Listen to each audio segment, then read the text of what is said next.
When people think of William Shakespeare, they often comes to mind the line, "to be or not to be," from his famous play Hamlet. However, we've taken a little bit of a twist, and we're going to throw out there, to read or not to read Shakespeare. That is really the question that we're asking people today. And Shakespeare, classically known for his literature that still is very current today, can be recognized by the fact that he comes in all shapes and sizes. If you're interested in regular Shakespeare, we have copies of his plays that you are welcome to pick up. But maybe you want a little bit of help interpreting what his play is all about. So we carry a line of No Fear Shakespeare that really helps with notes along the sides.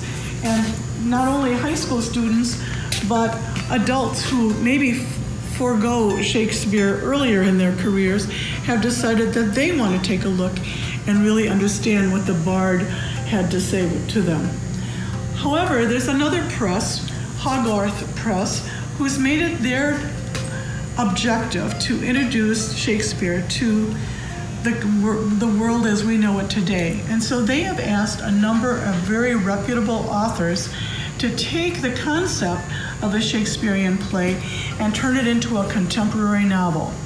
And for example, if you were looking for Othello and you didn't find it useful to read even the No Fears version with the explanation that you can see is very helpful to understanding, you might pick up a book such as New Boy, which is really just a version in novel format of Othello.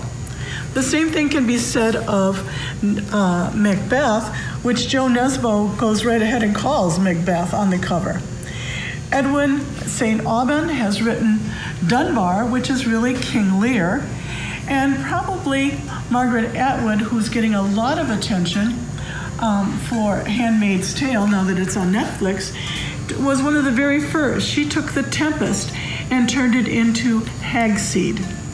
My personal favorite is an author that I've always followed with great delight, and that's Ann Tyler. And she wrote the book Vinegar Girl. Now, not realizing that this was an adaptation of Shakespeare, I kept thinking to myself, what could she be trying to come up with a title like that for?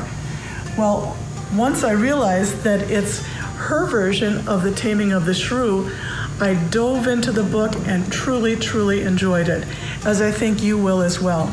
So if you are feeling a little bit guilty that you left out Shakespeare in your literature repertoire, come down, take a look at either the originals or the No Fear versions or the contemporary novels that are available for a lot of what William Shakespeare had to share with the world many centuries ago, but which are still very vital to our understanding of humankind.